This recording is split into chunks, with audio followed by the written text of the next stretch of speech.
안녕하세요. 원광대 동양학대학원에서 명리를 강의하고 있는 윤상음입니다. 오늘 강의 주제는 직업인데 다룰 사주는 종격 여부가 헷갈리는 사주이고요. 실제 상담한 후기를 가지고 공부를 해보겠습니다.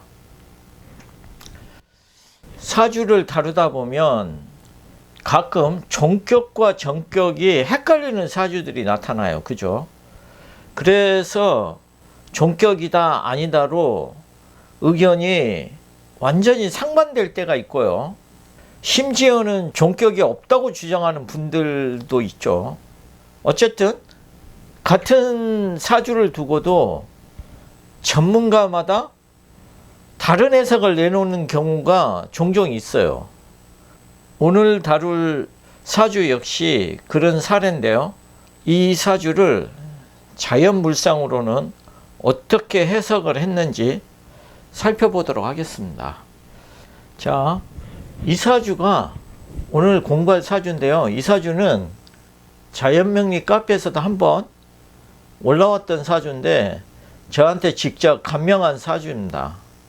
왜 이분이 카페에도 사주를 올리고 저한테 감명을 받게 되었냐면, 여기에 보시면 이분이 사주를 많이 봤는데 종격과 정격 요 사이에 대해서 의견 차이가 많이 있었어요.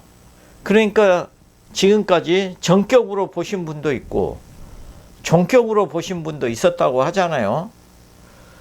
그런데 이제 문제는 종격으로 보느냐 정격으로 보느냐에 따라서 운세 흐름도 완전히 다르고, 그리고 진로 또한 완전히 다르게 해석하게 되잖아요. 그러니까 정격이라고 보신 분들은 공부가 도움이 안 된다고 얘기를 하고, 반대로 종격이라고 하는 분들은 공부로 끝장을 봐야 된다고 하고, 이러니까 혼란이 더 커졌겠죠. 그죠? 그래서 저한테 이제 사주를 감명하게 됐는데요. 그러면 왜 이렇게 해석이 정반대인지 구체적으로 살펴보고, 또 자연명리 관점에서 사주를 어떻게 통변을 했는지 살펴보도록 하겠습니다. 본론으로 들어가기 전에 좋아요, 구독 눌러주시고요. 자, 이 사주를 놓고 종격인가 정격인가 이거에 대해서 의견이 분분했단 말이에요. 종격으로 해석하시는 분들은 비록 월이 4월이지만 사유축 금국을 이루고 천간에 또 금이 투출해 있으니까 완전히 금으로 둘러싸여 있어서 종인수격, 종간격으로 해석을 한 거죠. 그죠? 그래서 이 금인수가 이제 용신이 되죠. 그러니까 그분들은 공부를 계속해라, 공부를 승부를 봐야 된다, 이렇게 조언을 했고, 반대로 정격으로 해석하시는 분은 사유축이 되긴 하지만 엄연히 4월은 여름이고 또 을목이 있으니까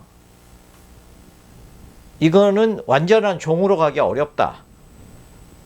그래서 식신과 재를 용신으로 쓰는 정격으로 판단을 한 거죠.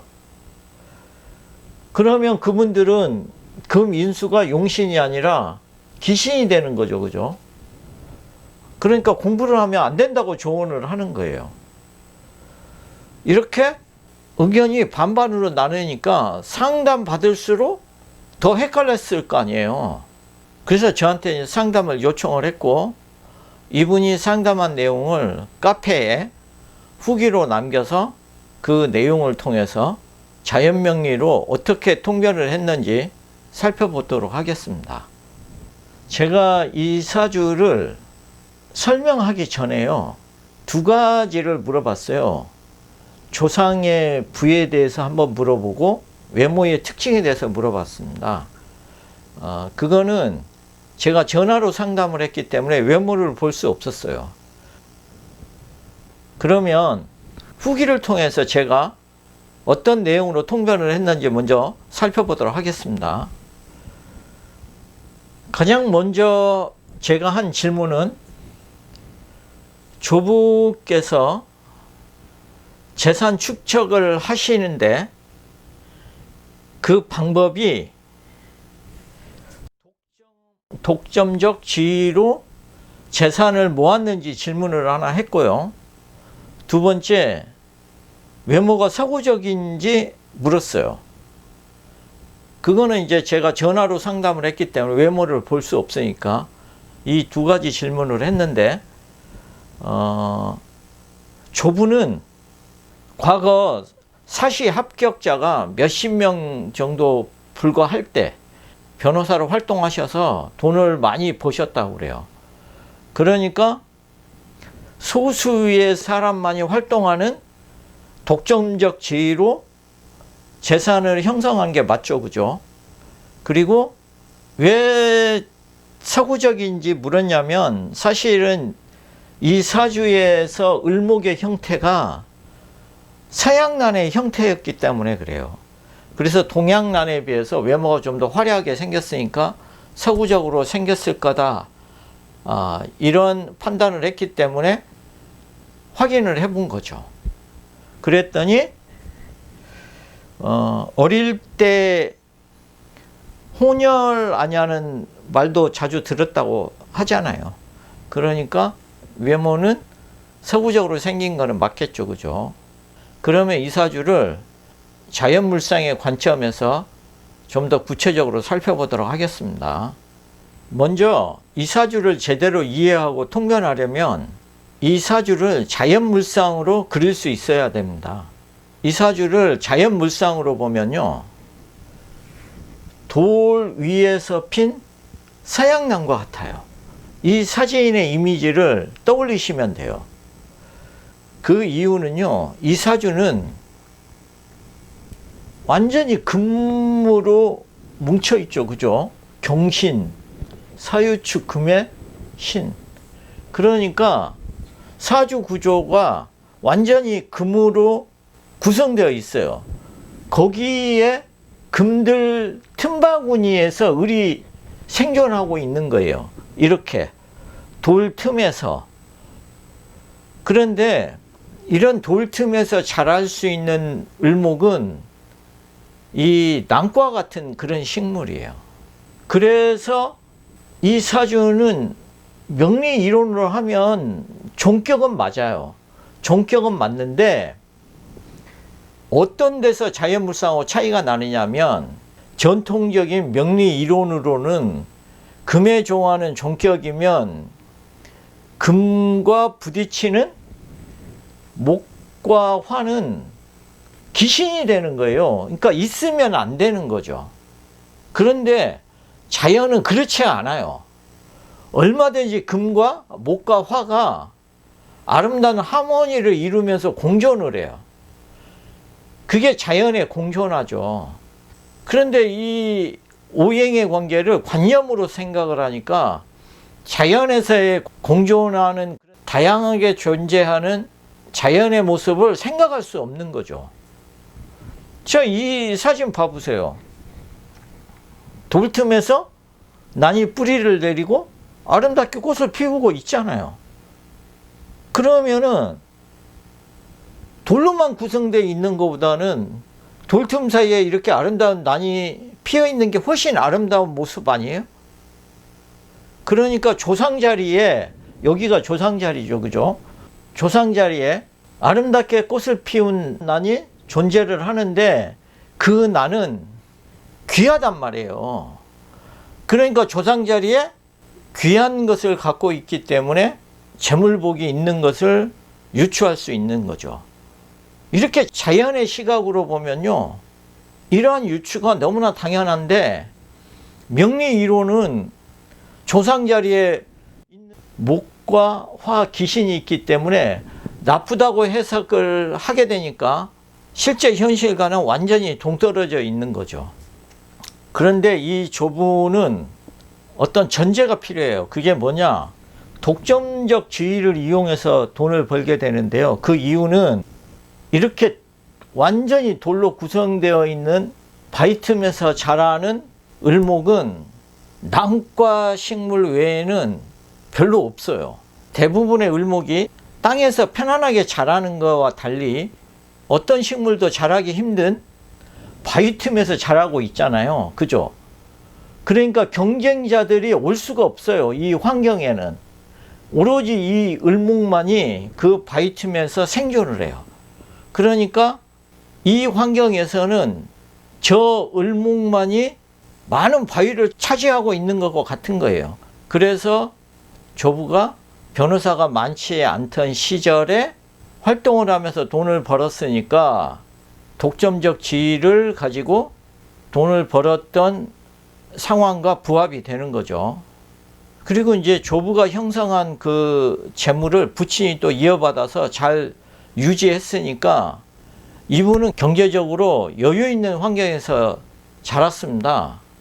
이분이 외모가 서구적인 모습을 하고 있는 이유도 똑같아요. 이게 이제 남과 식물로 비유하면 동양란이 있고 서양란이 있는데, 이게 왜 동양란으로 보지 않고 서양란으로 봤는지는 나중에 설명할 기회가 있을 거예요. 근데 동양란과 서양란은 차이가 또 많이 나요. 성향, 환경, 뭐 특성, 외모. 그래서 을목 하나를 제대로 이해하는데도 많은 공부가 사실은 필요한 겁니다. 어쨌든 이 사주에서 저 을목이 서양란의 모습을 하고 있는데, 이 일간 개수는 이 서양란에 맺혀져 있는 이슬과 같아요. 그죠? 그러니까 서구적인 외모를 하고 있는 걸로 유추할 수 있는 거죠. 그래서 앞에서 본 것처럼 어렸을 때 혼혈하냐는 소리를 들은 사실과 부합이 되죠. 그죠? 그러면 이분은 그동안의 사주를 보면서 어떤 이야기를 들었는지 살펴보면요, 일단 유명한 역학인들의 조언이 그랬다는 거예요. 여기서 이제 이분이 하는 말을 보면은 을목이 금기운에 둘러싸여 있어서 힘을 쓰지 못하니까 금이 을목을 친다. 이 을목이 식상이 자식이죠. 그죠? 그러니까 자식과 인연이 약하다. 또 자식은 멀리 유학 보내고 얼굴을 보지 말고 살아라. 그냥 돈이나 붙여주라고 하신 분들도 많았다는 거예요. 이렇게 통변을 하면 되겠어요? 설사 그게 사실이다 하더라도 그렇게 조언하면 안 되는 거죠. 그런데 저는 반대로 해석을 했어요. 이 개수 일간은 을목을 키우는 것이 사명이고, 그래서 자식과 유대가 끈끈할 거다, 이렇게 얘기를 했고, 본인이 자식을 키우는 게 당연하다고 얘기를 한 거예요. 그런데 이제 이분 같은 경우에 봐보세요. 자식을 낳으면 멀리 유학 보내고 얼굴도 자주 보지 말고 살아라는 말을 수없이 들었는데, 이런 상담을 듣지 않았다면, 진짜 그거를 믿고 일부러 아이와 떨어져 지냈다면 어쩔 뻔했나 싶다고 표현을 하잖아요. 얼마나 황당한 일이에요. 사실 종격이냐 아니냐 이런 게 중요한 게 아니에요. 그렇게 본다 해도 이 사주를 맞출 수가 없어요. 이 사주가 가지는 정보를 제대로 파악하려면 자연의 이치로 바라봐야 되고, 그래야 가족의 환경과 본인의 외모, 배우자, 자식의 동향들도 파악할 수 있어요. 그런데 하나같이 단순한 생각제와 논리에 갇혀서 신금이 을목을 금극목으로 잘랐다는 사고에 벗어나지 못하는 거예요. 그러니까 나름 유명한 역학이라는 분들이 하나같이 자식과 인연이 약하다고 보는 거잖아요. 그런데 실제 현실은 자식이 엄마 바라기라는 거예요. 그래서 자신한테 엄청 매달린다는 거예요. 그리고 모자 사이가 아주 친밀하고, 이렇게 모자 사이가 좋은데 얼굴 보지 말고 살라는 조언을 들었을 때 얼마나 기가 찼겠어요. 그래서 자연을 모르고 명리 이론만 믿고 이렇게 통변을 하게 되면요, 얼마나 엉터리 같은 사주풀이가 되는지 여실히 보여주는 거죠. 사실 이런 사례는 너무 많고, 이게 이제 역학계 현실인데 아직도 용신이라는 관념에 사로잡히고 이 간지를 관념적으로 인식하고 있어서 이 간지의 자연의 물상이 전혀 해석되지 않는 거죠. 오늘의 강의 주제가 이제 직업인데요. 이 사주의 직업을 똑바로 바라보려면 자연물상으로 변환을 잘해야 됩니다. 그러면 제가 이 사주를 왜 특수교육과 인연이 있다고 했는지 그 이유를 살펴보도록 하겠습니다. 먼저 이제 제가 이분한테 상담해 준 내용이 이런 거예요. 종격은 교육을 해라. 정격은 교육을 하면 안 된다. 이렇게 이제 설명을 했잖아요. 그런데 저는 교육 분야하고 잘 맞는다. 왜냐하면 이슬이 무슨 일을 했겠어요? 생각을 해보세요. 저렇게 바위로 구성되어 있는 그 틈바구니에서 개수는 맑은 샘물과 같은데 그 샘물이 무슨 일을 하냐고요. 그 생각은 일도 안 해요. 그냥 종화는 금이 용신, 그것만 바라보는 거죠. 그 일간 개수가 무슨 일을 하고, 그렇게 깨끗한 물에서 자라는 을목은 대체 자연에서 뭘까? 이런 식으로 사고를 추론을 하면요, 당연히 그 개수가 이렇게 을목 난초를 키우는 건데, 이 난초는 이슬만 먹어도 잘 자라잖아요. 그죠? 그렇기 때문에 이 금극목 당해서 죽을 것 같은 이 을목이 실제 자연에서는 지속적으로 수분이 공급되기만 하면은 얼마든지 잘 자라는 모습을 자연이 보여주고 있잖아요. 그런데 사주 이론에 빠지니까 그 모습이 안 보여요. 그래서 저는 교육은 잘할 거다. 그런데 이 난이 자라는 환경이 일반적인 땅이 아니라고 그랬잖아요. 그죠? 바위 틈이기 때문에 이거는 매우 특수한 환경에 있는 을목이란 말이에요. 이 을목이. 그래서 특수한 학생이나 특수학교와 연관된 대상을 가르쳐야 한다고 제가 얘기를 했던 거예요. 그런데 실제로 이분이 특수대학원에서 강의를 하고 있다고 하잖아요. 그러니까 이러한 것도 자연의 이치에서 나오는 거지, 여기에 어떤 명리 이론이 개입된다 해서 해석되어지는 부분이 아니잖아요. 그러면 종격과 정격으로 봤을 때 과연 이런 동정이 해석되는지 한번 살펴보도록 하겠습니다.